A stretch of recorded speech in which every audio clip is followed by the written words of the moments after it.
Unfortunately, you couldn't make the wrap-up show yesterday, so I do want to give you the chance now, especially since you've been covering Formula One a lot longer. You obviously know what a legend Kimi Raikkonen is in the world of Formula One and in the world of motorsports. We've been looking forward to this Project 91 entry for a while. Kimi seems to have had a great weekend. Obviously, he didn't get the result he wanted, but what was your reaction to his weekend, his debut, and unfortunately the contact that took him out of the race? I was really impressed to see Kimi go all in as well. He didn't go in there thinking, I'm Kimi Raikkonen, I'm a world champion. That's not Kimi's mindset. Kimi is very much Kimi's a comical guy. That's what many people don't get as well. Kimi's got a very dry wit sense of humor that when you actually see him and hear him talk as well, it's hilarious. He fully knows everybody sees him as a comedic genius, and he plays up to it slightly as well. When you get Kimi in a slot, like when he retired and Giovinazzi was there, he acts more like a dad to Giovinazzi. He was really kind of saying, call me when you land, see you over Christmas, come for Christmas and all that lot. So he's a fun guy, and he's the only F1 driver I know who still smokes. He drinks a lot as well. He has a good party, and Raikkonen really is a full-on fantastic guy. I mean, I've got his autobiography, biography really, that was written a couple of years ago, and I was reading it as well, and it's such a fun book. It really is. I mean, you get to see a whole new side of him, and he says in there as well that he loves racing. He loves the feeling of racing no matter what he does. And we saw it this weekend. He threw himself into it, made a little error and all that up, but had fun. And then I was so disheartened to see that he put it in the wall. I was watching the race, and then I joined USRN for the last 24 laps as well to be on the call, because I originally was going to go in and I was just going to be there for 5 minutes talking about Kimi. I ended up staying for the remainder of the race in the pit lane role, as them's the breaks as well. And I was really impressed by Kimi. He was having a great race. He was running in, 8th place at one point? I think maybe 12th. That was really impressive. Did drop back, and then had a little crash into the wall that put him out of the race. That was disappointing. I think Kimi's definitely got the bug that he's going to do a couple more. I think this Project 91 is a great idea because it's not putting in Xfinity. It's separate entities. They're not racing for points. They're not racing for championships. That's not what they're there for. They're there purely to bring Europe into NASCAR and NASCAR into Europe. I think it stars all over the world, and it's really good. And we know that now several ex-F1 drivers now want to do a NASCAR race because of Kimi.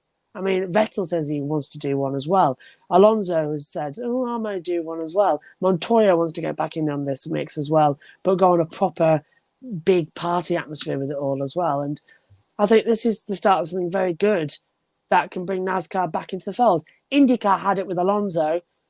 NASCAR's had it with Raikkonen. I think it was a very good weekend, and just maybe one of them can actually end the race. Well, that's a good follow-up I just thought of as well. We saw a tweet from Marcus Ericsson, kind of teasing that he wants to do this, and then Jensen Button said, should we do a coin flip to see who gets the seat? And so then you got IndyCar guys and F1 guys, and there's probably a whole host of sports car drivers that would love to get behind the wheel of this Project 91 car. Fernando Alonso, of course, did the seat swap with Jimmy Johnson several years ago. Who knows? I mean, obviously Juan Pablo Montoya has a lot of NASCAR experience, but who do you think are some names that we might want to see behind the wheel of this car? But Justin Marks is saying you're probably going to see in 6 to 8 races next year. Button, definitely one. Jensen Button, he lives in America, local. He can do it quite easily. I think Ericsson, another good shot. If he can, that would be a good little tap as well. Probably the best time for Ericsson to do it would be at Indianapolis next year when NASCAR and IndyCar cross over. That's a logical step as well. I can see maybe a W Series driver doing it as well. That would be ideally it would be Jamie Chadwick. Maybe a couple of the Americans could do it as well. I think we're going to see maybe an American F2 driver, Logan Sargent, could be thrown in there as well. And of course, I think Hamilton. Could be tempted over and do one.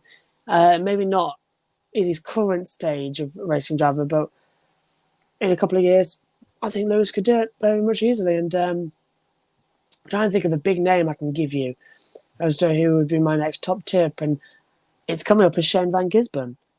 As I said, V8 supercar driver. Adam's now probably going, yep, agreeing. He'll probably comment as well. But I think it's coming through. I think Shane Van Gisbergen could be a logical step, because we had that a couple of years ago where we had the Fox guys cross over and do the Bathurst 1000 race as the commentary on ESPN as well. Dale Warchip and Mike Joy went over there about 10 years ago. I think that's the next logical step to bring NASCAR in with supercars again, would be to have Shane Gisborne do a race. I think that's a good one. Maybe some Porsche Super Cups as well. There's a long way that we can do, and I think this starts something very nice. I would have that car permanent year round as an entry, because I think there's so many people now want to do it. It's great. Yeah, well, there is this pesky thing called the charter system that Trackhouse would have to find a way to buy a charter for that Project 91 car, unfortunately. But who knows? There might be enough interest that they could have it year round. We'll see with how many drivers have expressed interest in doing this.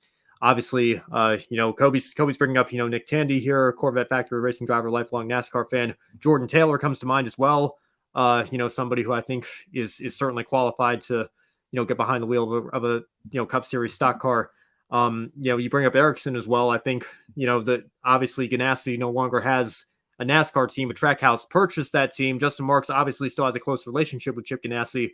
Ericsson drives for Chip Ganassi in the IndyCar series. That might be a partnership that, you certainly don't have to worry about any logistical issues with getting him behind the wheel of a Cup Series car.